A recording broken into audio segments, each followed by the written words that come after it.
এই তো গত ১৬ই এপ্রিল আমাদের বেদ ৪ মাস কমপ্লিট হয়ে ৫ মাসে পড়লো। তাহলে এত তাড়াতাড়ি কেন ওর অন্নপ্রাশন দিলাম?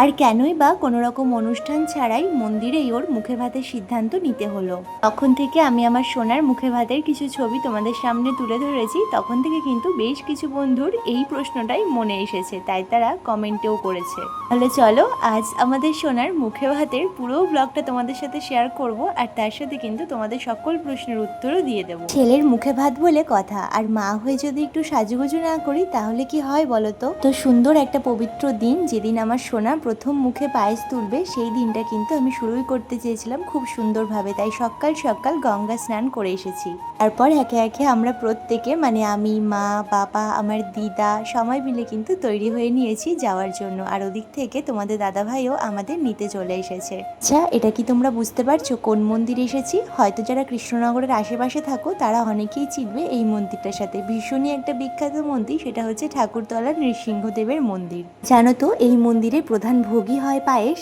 আর এই যে এই রান্নাঘরে, এখানে কিন্তু আরো অন্যান্য পুচকুদের মতো আমার বেদেরও কিন্তু পায়েস ভোগ রান্না হচ্ছে। বেদ যখন আমার পেটুতে ছিল, আমি ভগবানের কাছে সবসময় প্রার্থনা করতাম আমার যে সন্তানই আসুক না কেন, সে যেন সুস্থভাবে আমার কোলে আসে।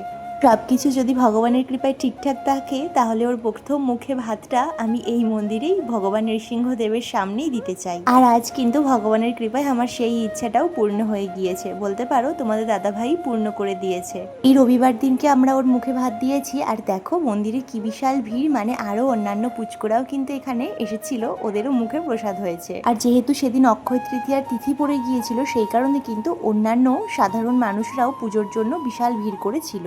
মন্দিরে যেহেতু বেদের মুখে প্রসাদ দেবো, সেই কারণে কিন্তু আগের থেকেই তোমাদের দাদাভাই মন্দিরের কর্তৃপক্ষের সাথে যোগাযোগ করে গিয়েছিল। আর এই দিন কিন্তু সকালবেলা 11টার মধ্যে পায়েস ভোগের জন্য চাল, দুধ, চিনি সমস্তটাই কিনে দিয়ে গিয়েছিল ঠাকুরমশাইয়ের কাছে। তার সাথে ও যেটাই ভোগ খাবে, মানে ওই বাটি, চামচ, আর ওরা যে ভোগের পায়েসটা দেবে সেই জন্য একটা বাসন ওরা রেখে দিয়েছিল। এই দেখো, সেই হচ্ছেন আমাদের সকলের আরাধ্য পরম পূজনীয় নৃসিংহদেব। যদিও সেদিন কিন্তু বেশ গরম ছিল, তবে মন্দিরের পরিবেশটা না এত ভালো, তোমরা যদি কেউ না আসে থাকো না তাহলে তোমরা বুঝে পারবে না।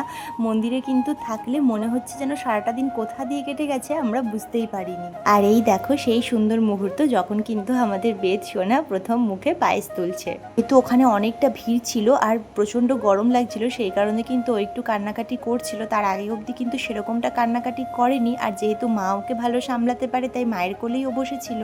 হ্যাঁ, তোমাদের বেদকে এরকম ধুতি, পাঞ্জাবি আর এই এত সুন্দর জুয়ের মালাটা পরে কেমন লাগছে তোমরা কিন্তু অবশ্যই কমেন্ট করে জানিও। যারা যারা বলছো বেদের তো সবে 4 মাস কমপ্লিট হলো, তাহলে এত তাড়াতাড়ি কেন ওর অন্নপ্রাশন দিলাম, আসলে কিন্তু হিসাবটা ঠিকই আছে। তোমরা যেটা ভাবছো, মানে 4 মাস কমপ্লিট হয়ে 5-এ পড়েছে, সেটা কিন্তু ইংরেজি মতে দিন ধরে। এই সমস্ত মাঙ্গলিক আচার অনুষ্ঠান এগুলো কিন্তু বাংলা মতে হয়। আর বেদ যেহেতু অঘ্রাণ মাসে হয়েছে, সেই কারণে কিন্তু এখন ওর 6 মাস চলছে। তোমরা তো সকলেই জানো ছেলেদের জোড়া মাসে দিতে হয়, আর সেই কারণেই কিন্তু আমরা তড়িঘড়ি করে এই সময়টাই বেছে নিয়েছিলাম ওর মুখে প্রসাদটা দেওয়ার জন্য। এখানে তো শুধুমাত্র পায়েস ভোগই হয়, আর সেটাই ও মুখে তুলেছে, মানে ব্রাহ্মণ মশাই ওর মুখে দিয়ে দিয়েছে। আর যদি ভগবান ইচ্ছে থাকে তাহলে কিন্তু আমরা পরে একটা অনুষ্ঠান করব, সেখানে ও মুখে ভাত খাবে। প্রথম ঠাকুরমশাইয়ের মুখে প্রসাদ দেওয়ার পর তারপরে কিন্তু বাড়ির সকলে একে একে, আমার শ্বশুর, শাশুড়ি, বাবা, দিদা, মা, ওর বাবা, আমি ওকে আশীর্বাদ করে নিয়েছিলাম। আর তারপরে যেহেতু না খাওয়া ছিল আমাদের সকাল থেকে, সেই কারণে কিন্তু তোমাদের দাদাভাই একটা করে ডাব এনেছিল সকলের জন্য। আমরা ওখানে 5 কেজি দুধ দিয়েছিলাম, মানে 5 কেজি দুধের পায়েস করতে বলেছিলাম। আর এই দেখো এই কেতলিটা করে ওরা আমাদের পায়েস ভোগটা দিয়ে দিয়েছে। এই শুভ কাজের জন্য এখানে এসেছিলাম, সেটা তো সমস্ত পর্বই মিটে গেল। আর তারপরে আমার চোখে পড়লো এই গাছতলাটা, যেখানে কিনা প্রত্যেকটা মানুষ এসে, মানে প্রত্যেকটা ভক্ত তাদের মনোবাঞ্ছা করে ঢিল বেঁধে যাচ্ছে। আর এই গাছতলার পরিবেশটা এত মনোরম লাগছিল, এত ভালো লাগছিল যে তোমাদের কি বলবো। এই দিন তো সকাল থেকে প্রত্যেকটা মানুষেরই না খাওয়া ছিল আমাদের বাড়ির, সেই কারণে কিন্তু ফেরার পথে আমরা একটা রেস্টুরেন্টে ঢুকে পড়েছিলাম, মানে ওই হোটেল বলতে পারো। আর নিয়ে নিয়েছিলাম সম্পূর্ণ নিরামিষ থালি, খুবই সাধারণ খাবার দাবার ছিল। তো সমস্তটা খেয়ে দিয়ে কিন্তু এখানে আমরা বাড়ির উদ্দেশ্যে রওনা দিচ্ছি। তাহলে চলো ভিডিওটা এখানেই শেষ করলাম। তোমাদের পুরো ভিডিওটা কেমন লাগলো অবশ্যই কিন্তু তোমরা সুন্দর সুন্দর কমেন্ট করে জানিও। টাটা।